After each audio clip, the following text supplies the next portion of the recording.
What's going on there? I just wanted to talk about like what's happening on the planet right now, and I think an aspect of it that if you're on the same wavelength as me, that we need to address of my generation is to forgive our any shortcomings we may have perceived or maybe remember from childhood that our parents maybe weren't around as much as we wanted for reasons that various reasons. I think one reason is reflecting on relationships and in the book I wrote, The Evolution of Love. I think it's just being married in the early 20s.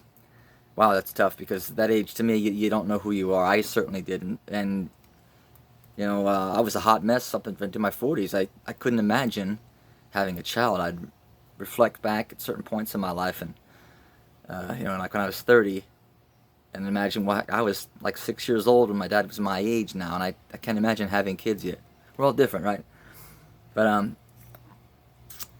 it's got to be tough. It must have been tough for them to be brought up in a society that the idea is that you should get married right out of high school or a teenager and have kids right away and try to be good parents.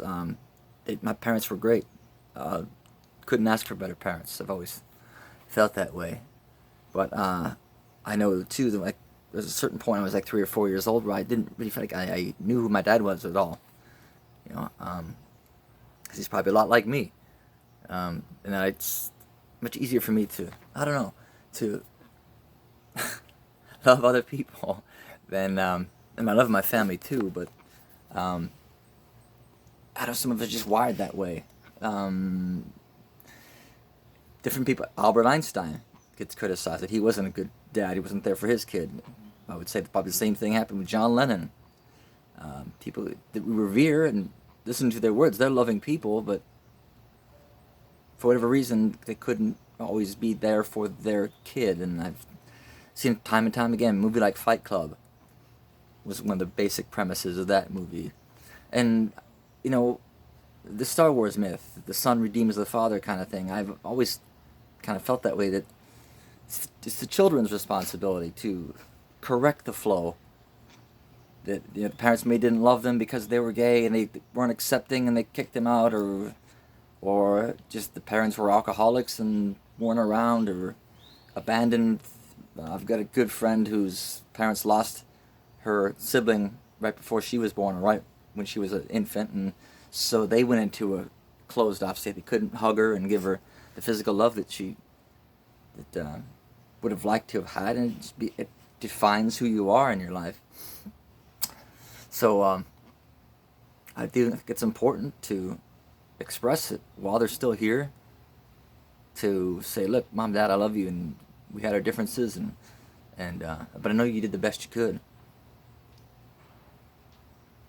Have that reconciliation, and that was a big part of my life too. A big moment for me to face my parents as an adult, and just be honest about my stance on religion and politics, and because we may not agree, but we have no relationship now because I can't talk to you about anything. I need you to at least hear me out and know where I'm coming from, and it's because I love you so much is that I want to have this conversation with you, even if it causes friction. It's better than nothing. Hope that makes some sense to you. The book's about interpersonal love between your spouse or your partner, your significant other. But I can't talk about that without talking about this other forms of love, like friendship love and family love, and comparing, contrasting. We're not always talking about the same thing when we say love. And I think the Greeks or Latin language, they had it. They're better off because they had different terms for these different kinds of forms of love, eros and I don't know, pathos, whatever.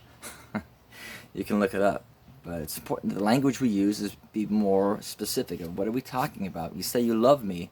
Does that mean you want to possess me and own me?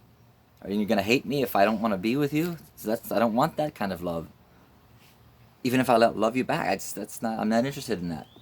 I mean, that's nice to have that, but if you don't love me as a person, as a friend, then recognize that is the more important, significant form of love.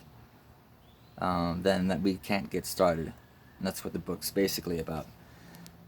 Okay. Yeah, anyway, whatever. Wish you well. Have a good day. Bye.